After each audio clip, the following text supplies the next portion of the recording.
Want to take your place amongst the great designers in the video game industry? This is the second video in a two-part series where we are going to show you how to properly design a video game. After watching this video, you will know how to conceptualize and differentiate your vision, how to define your design priorities, and how to communicate your vision so that you can get others on board with your plan. This is the same design process that we've observed at big gaming studios, and we've seen designers use this methodology to build momentum and support for their ideas in the most competitive of industry studios. We are Ask Gamedev, and this is how to design a video game. Welcome back! If you're new to Ask Gamedev, we make videos to help you learn about the games industry so that you can elevate your games and inspire others. If you're on a game dev journey, consider subscribing. We'd love to help you along the way. As we mentioned at the top, this is part 2 of the series on how to design a video game. In part 1, we reviewed how and where to research a design idea so that you can confirm that it has merit. Click the link here if you want to go back and check out that video first. The research you complete from that video will be very helpful in defining the design elements that we will review here. Deciding on how to design a video game is a tough choice. There are countless different ways to approach design. In this video, we'll show you a framework used by the professionals, but this framework is meant to be a guide only. You'll definitely want to adjust it to meet the specific needs of your game. The first step is to define your design pillars. They are what makes your game great. Your design pillars are the must-have elements in your title, and is more than just a feature set. You need to define what makes these pillars important, and you have to do it for each in one sentence. You should also not have more than 3 to 5 design pillars. By limiting the number of pillars, you will make sure to focus on what really matters. Let's take a well-known game and give some examples of design pillars. Fortnite is hugely popular at the moment, and you could potentially define its design pillars as hyper-competitive multiplayer battles, limitless building capabilities, deeply strategic battle tactics, accessible and fun visuals, and lighthearted and humorous tone. These are just examples, but you get the point. Design pillars are not necessarily features, but what the consumer will think of first and foremost when they think about your title. Once you have your design pillars defined, you can start defining the details of the user experience, starting with your game loop. A core game loop is the basic process that the user will repeat throughout your game. Sometimes called an addiction loop, the core game loop is the crux of your user experience.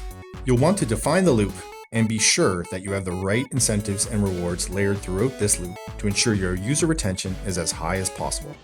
In mobile games, keeping your audience playing the game is critical, and defining and optimizing the core game loop is a never-ending effort. Let's take a look at a popular mobile game like Clash of Clans. In a simple illustration, there are 3 major parts in Clash of Clans' core loop: collecting resources, building and training, and battling. The player will continually progress through these 3 stages throughout the game, with incentives sprinkled throughout to reduce the desire to put the game down. Define your own game loop, have it align with your design pillars, and make sure it's fun and rewarding. If you know of any games with great core loops that your fellow viewers should check out to help with this process, let us know in the comments below. Next, you should define the magic moments in your game. These are the specific points in gameplay that will delight or leave lasting impact on the player. These are the moments that players will tell their friends about, the moments that will cause users to jump out of their seat, or laugh, or scream, or whatever it is you do when you are wowed. The magic moments list needs to be specific, and again, should be defined in one sentence and be no more than 3 to 5 in total. Let's take a classic Nintendo title like Mario Kart and give some examples of magic moments. In Mario Kart, you could suggest that the user is delighted during the moments when you cross a finish line and your cart zooms off into the distance, or during the moment when you knock an opponent in the air with your red shell, or during the moment of just timing a drift perfectly and coming out with speed. Again, you will want to customize this list for your specific title. But these are moments that will need to shine early in the development of your game. You want these magic moments to be front and center during every demo you will make, as they will have huge impact and be memorable. Do you like Mario Kart? Let us know in the poll above on what you think is the most magical moment. So now you have your design pillars, your core game loop, and magical moments. Now it's time to define your full feature set and what matters most in each feature. Your feature set is different from your design pillars, in that it is a list of all the major elements in your game, regardless of their importance to the end user. Some features may not even be visible to the user, like content tools or build systems.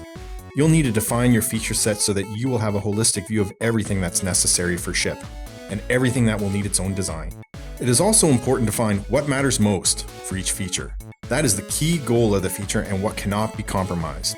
The what matters most will guide your decision making when you design the specific features. Let's do a simple feature set and what matters most example for another classic title. This time let's use Grand Theft Auto. If you were designing this game, part of your feature set would be the map feature that shows where the user is located in the open world. What matters most for this feature might be intuitive and simple location information. Another feature might be the driving mechanic. The what matters most of this feature might be accessible, failure-free driving, as GTA has easy to understand driving controls and a very forgiving driving system that allows the user to run over virtually anything. So define your feature set and what cannot be compromised by defining what matters most, as this will be the basis for your overall development plan. So now you have the pillars of your design, your core game loop, and your magic moments. You've also defined the underpinning feature set and what matters most for each item. The next step is to reflect all of those pieces in short descriptors that will allow you to communicate your idea to others efficiently. This might seem trivial, but this is a critical step.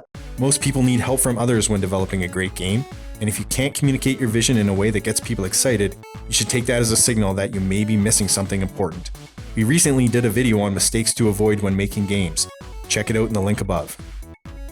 The first objective is to define your elevator pitch, or how you could sell your game vision in a short elevator ride. This is a definition of what makes your game great in just a few sentences. Let's take the EA Sports flagship title FIFA and suggest an example elevator pitch. For FIFA, you might say, authentic football action using the stars and teams from around the world that you know and love. Unparalleled strategic realism lets you control your squad with incredible precision.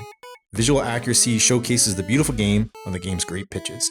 Now that you have your elevator pitch, you will want to get even more specific and break your vision down to a single sentence, what is often called an X statement or product raiser. This is your game in one succinct phrase. For an example of this, let's stay with FIFA. A good X statement for that game might be authentic football that makes the user the star. Good X statements can act often as branding tools, so make sure to iterate on this and spend the time needed to get it right. Try out your elevator pitch and X statement on friends and family.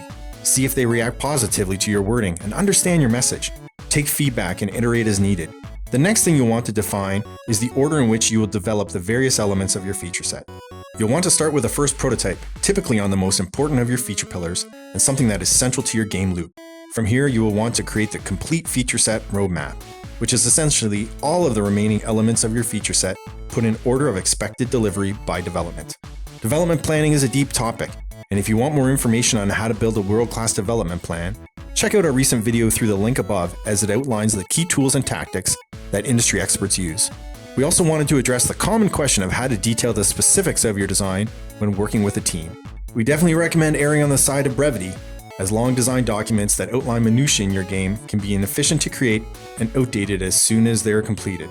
Often the right approach depends on the size of your team and the complexity of what you're trying to build. When there are more people involved and the design is complicated, you are probably best served by doing more documentation so that everyone has something concrete in writing to work from. If it is a small team working on simple gameplay, sometimes whiteboard sessions or sticky notes can be effective. It all depends on the specifics of your situation. But we do know that spending a lot of time writing documents is typically counterproductive. So now you know how some of the biggest and best publishers in the game space create video game designs. As we mentioned at the start of this video, definitely adjust this framework to align with the needs of your specific game idea. Thanks for watching, and let us know in the comments what you plan to use and what you plan to avoid from this design framework. Don't hold back. The viewer community needs your opinion. If you do like this video, consider hitting the like button or subscribing, as we publish new content every week on how to elevate your games.